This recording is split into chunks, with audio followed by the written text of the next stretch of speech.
When OP's partner gets caught up with a woman from his past, her paranoia starts to get the better of her, so she spends most of her time wondering if there's something going on between them.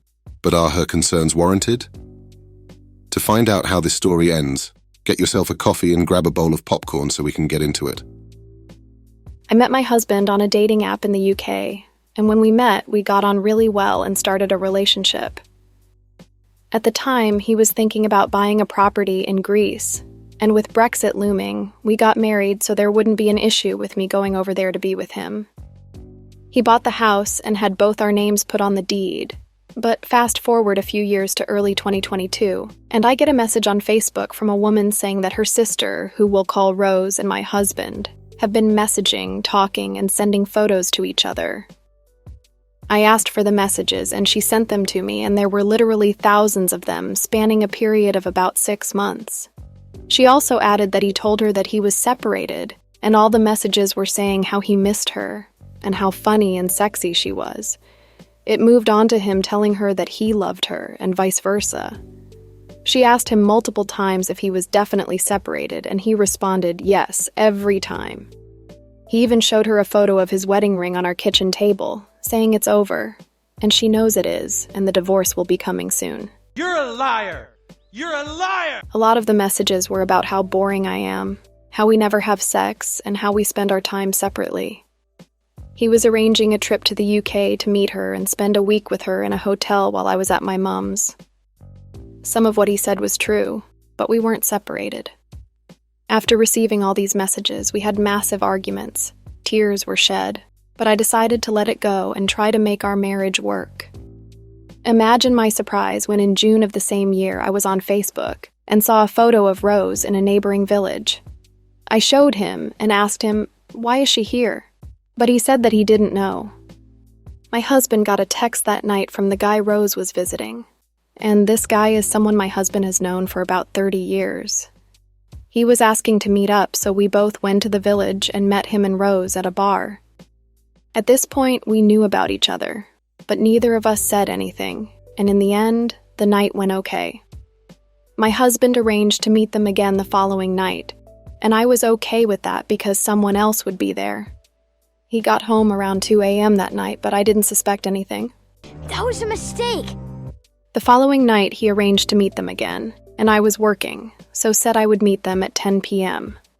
When I got there, the three of them were having a laugh about the old days, so there really wasn't much I could contribute to this as they all grew up in the same village, and I had no clue about what they were talking about. I was tired, so at midnight, I said we should call it a night, but my husband said, "No, I'm staying out." So I took the car and went home alone. I called him a few hours later, but they were still out drinking, and he refused to come back, saying that he was having fun for a change. I decided to go and pick him up because it wasn't sitting right with me. I drove down there and walked to the bar, which was about 3:30 in the morning, and there they were, laughing and joking. I asked him to come home, but he refused, so I left again. I couldn't sleep, and when he still wasn't home by 7 a.m., I called him. I could hear that he was outside, and I just knew that he was with her. He said that our marriage was over, that it hadn't been working for a long time, and that he wanted to be with her. Obviously, I was livid. A little while later, I drove to the nearest beach, and I saw them, and they came walking up hand in hand. She went back to her hotel, and he got into the car, not saying a word. When we got home, he went to bed, so I took his phone and looked at his messages. He'd still been telling her that we were separated, and went out as just friends, and that he wanted to be with her. I messaged her, calling her all sorts of names, and left it at that. He woke up in the afternoon and we had another fight, but in the end he said that he wanted us to work and that he was sorry. I said that he can't see or speak to her again, and he agreed. Let's just see how this plays out. The next day, I was told by someone that they saw my husband pick up Rose and go somewhere, and that same night they were out in a bar together, acting like a couple. Later, I found out they were holding hands, kissing, and had sex in our car. We ended up having another fight, and the day after that I went to work as usual, and he was meant to pick me up at 3 o'clock. In the end, though, he didn't turn up and wasn't answering his phone. I started to walk home, and along comes our car with Rose sitting in the passenger seat. They'd spent the day together at the beach, where she apparently told him that it's either her or me. To that, he responded by saying that he will let her know in a few days once everything's calmed down. He willingly told me this like it was normal behavior, and she left a day after that, so I blocked her on all his social media and deleted her phone number. Well, that will show her. My sister and her husband arrived the day she left, and I pretended that everything was okay because I didn't want them involved. All was well on that day until I caught my husband texting Rose, saying goodbye, how good it was to see her, how much he will miss her, how he will remember how gorgeous she is, and the time they spent together on the beach. I was raging. He obviously memorized her number, so I got in touch with her, asking to know about everything that had happened while she was here. She told me everything, and it was what I expected. The day after that, I heard his phone go off, so I grabbed it, and it was her again. He'd been texting her, telling her that he loved her and would talk to her again when everything was settled. After 4 months of paranoia and him not speaking to her, he got a message from her saying that his friend was in hospital.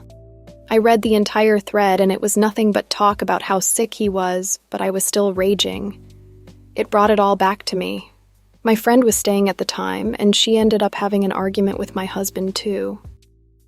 Fast forward to now, and he hasn't, as far as I'm aware, had any contact with Rose at all. I've asked Rose, but she just says that your marriage is your problem, not mine. I haven't blocked her on social media, just in case she sends me anything that he's sent to her. Not too long ago, I found out they were in a long-term relationship, years before me and him even met, so that made things even worse, knowing they have history.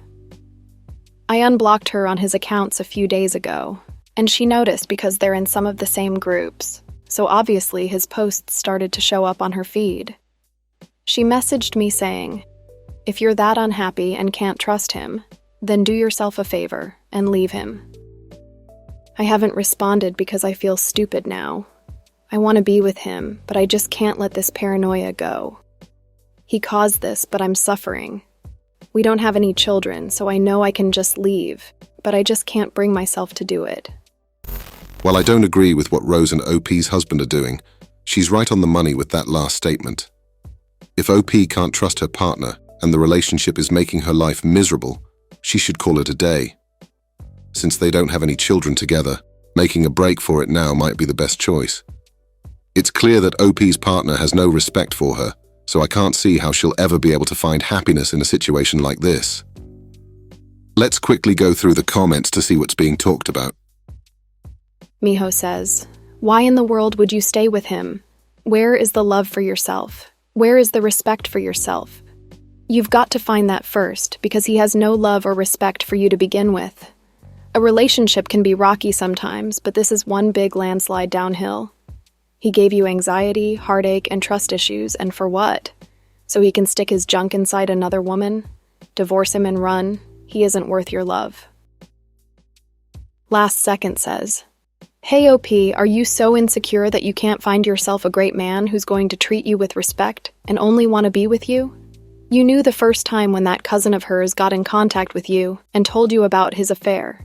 You keep making excuses to the point of allowing him to manipulate and gaslight you. You knew she was with him, but still fighting for a man who obviously wants her and keeps you on the side.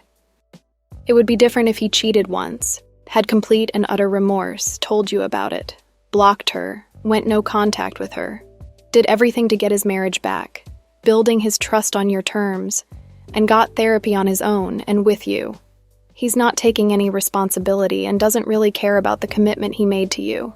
He said he was separated and then said he wanted a divorce. This woman also has to take some responsibility for her actions because she knew he was with someone and didn't walk away. Ultimately, though, it's your husband who is committed to you, so stop checking his messages and blocking and unblocking his texts and social media.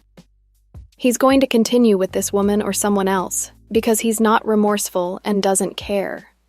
He doesn't respect your bond and marriage, so he doesn't deserve you. You can walk away clean because you don't have any kids, so once he's behind you, divorce him. You will be free from this madness and you should get therapy.